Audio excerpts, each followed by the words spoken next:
Good morning students. आज मैं आपको आपकी पुस्तक का पाठ 14 चुंबकत्व पढ़ाता हूँ। बच्चों, आप चुंबक को भली भांति जानते हो कि चुंबक क्या होता है।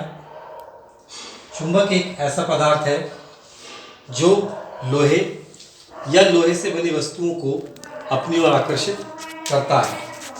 उसे हम क्या कहते हैं? चुंबक कहते हैं। ठीक है बच्चों, दोबारा सुन लीजिए। ऐसे पदार्थ जो लोहे या लोहे से बनी वस्तुओं को अपनी ओर खींचते हैं उन्हें हम चुंबक कहते हैं। ठीक है, अब आता है चुंबक के प्रकार। चुंबक के प्रकार बच्चों, चुंबक दो प्रकार के होते हैं। नंबर 1 प्राकृतिक। ठीक है, प्राकृतिक चुंबक क्या है? प्रकृति में स्वतंत्र रूप से पाए जाने वाले चुंबक को प्राकृतिक चुंबक कहते हैं। जो हमें धरती से, मिट्टी से खोदकर जो मिलते हैं वो प्राकृतिक चुंबक है। दूसरा है कृत्रिम। कृत्रिम वो है जो हम बनाते हैं, उसे हम कृत्रिम चुंबक कहते हैं, आर्टिफिशियल। ठीक है, ये हम अपनी जो चाहे आकृति बनाएं और चाहे जितनी भी शक्तिशाली उसे बनाया जा सकता है। कृत्रिम चुंबक जो होते हैं दो तरह के होते हैं, एक होता है स्थायी और दूसरा होता है अस्थायी। स्थायी वो होता है जो हमेशा ही लोहे की वस्तु को अपनी ओर खींचता रहता है, वो स्थायी चुंबक है। अस्थायी क्या होता है? जिसकी आकर्षित करने की क्षमता समाप्त हो जाए कुछ समय बाद, तो वो अस्थायी है। ठीक है बच्चों, अब मैं आपको पढ़ाता हूं स्थायी चुंबक क्या है। तो बच्चों, जिस चुंबक में लोहे या उससे बनी वस्तुओं को खींचने का जो गुण है, अगर वो हमेशा बना रहे, जिसे हम चुंबकत्व कहते हैं, इस गुण को हम चुंबकत्व कहते हैं, लोहे की वस्तुओं को अपनी ओर खींचने के गुण को।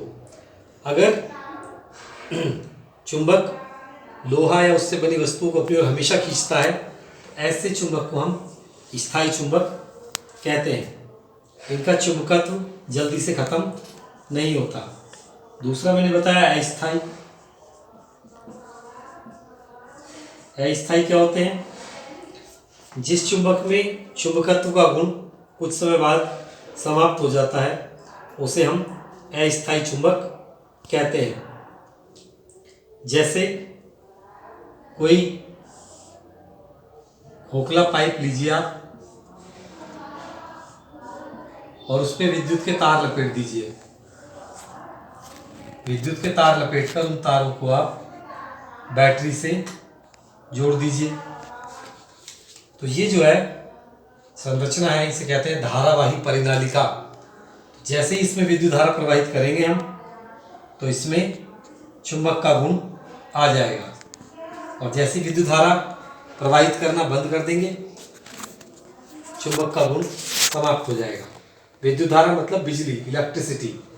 जब तक इसमें बिजली यानी विद्युत धारा प्रवाहित होती रहेगी, तब तक ये चुंबक की भांति कार्य करेगा, और जैसे ही विद्युत का बहना बंद हो जाएगा, इसका जो चुंबकत्व है वो भी समाप्त हो जाएगा, इसका चुंबकीय गुण समाप्त हो जाएगा।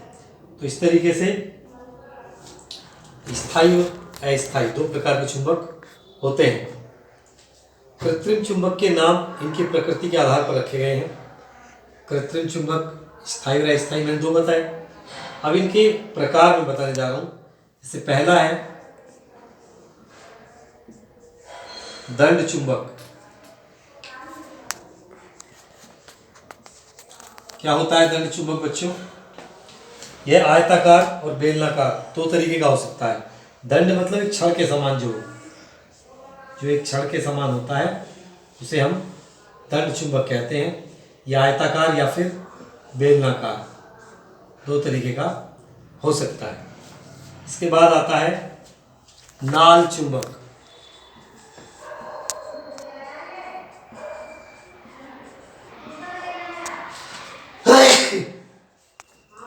ये जो चुंबक है ये घोड़े की नाल के आकार का होता है, अंग्रेजी के अक्षर यू के आकार का होता है, या फिर इस तरीके से। इसे हम कहते हैं नाल चुंबक। इसके बाद आता है चुंबकीय सुई।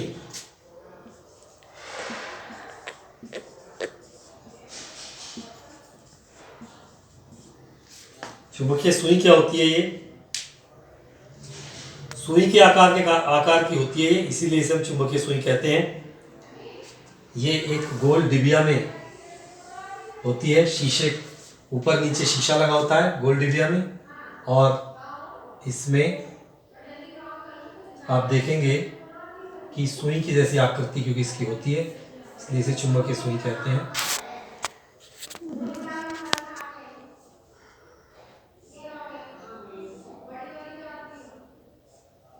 ये इसमें बीच में एक, इसके मध्य में एक नुकीली कील पर एक टिकी रहता है और ये घूमता रहता है।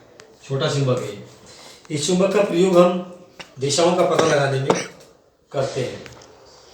ठीक है बच्चों, अब आता है चुंबकीय सुई। मैंने बताया इसे चुंबकीय सुई कहते हैं। चुंबकीय कंपास एक और भाग है, ये गैर भाग था, चौथा भाग है चुंबकीय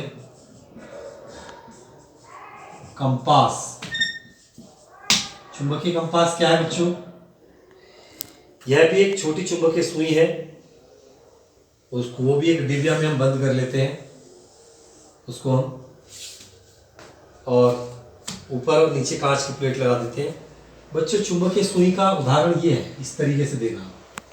चुंबकीय सुई इस तरह की होती है और एक कील पर एक टिकी होती है, आधार पर है, जो घूम सकती है दोनों।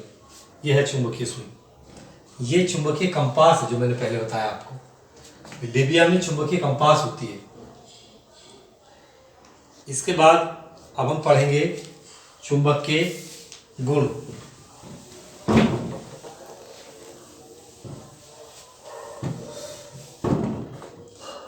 हम पढ़ेंगे चुंबक के गुण।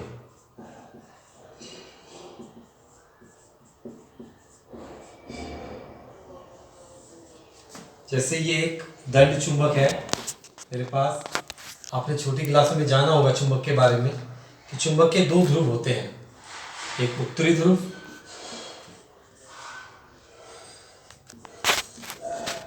और एक दक्षिणी ध्रुव।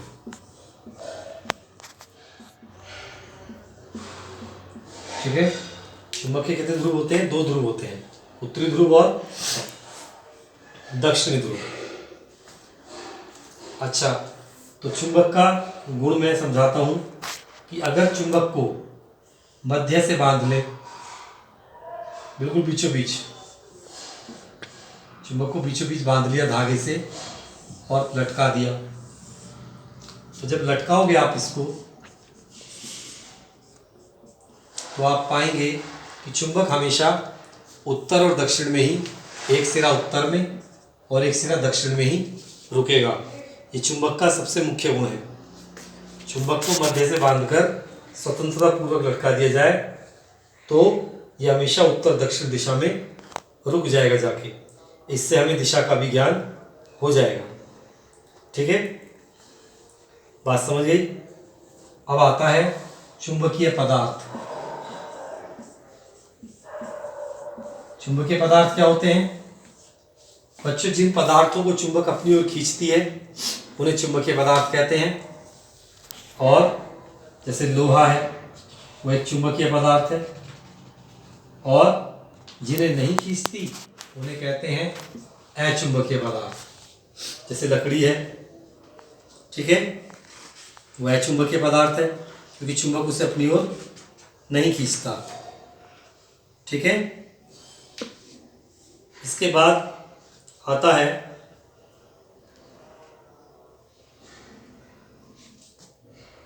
मैंने बताया कि चुंबक जो होता है इसके दो सिरे होते हैं, एक उत्तरी और एक दक्षिणी। ठीक है, तो दोनों सिरों में आप इधर से चिपकाओगे कोई चीज, लोहे की इधर भी चिपक जाएगी, इधर भी चिपक जाएगी।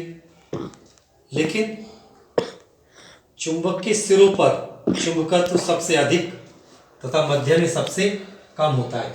यहाँ पर जो चिपकाने की क्षमता है बीच में वो कम होगी, सिरों पर जो चिपकाने की क्षमता है वो ज़्यादा होगी। ठीक है। अच्छा, एक चीज़ और गुण में ही चल रहा है, ये उत्तरी ध्रुव है, दक्षिण ध्रुव है।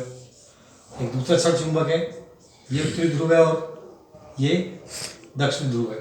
तो ये दोनों अलग अलग ध्रुव हैं, तो ये एक दूसरे को अपनी ओर खींचेंगे।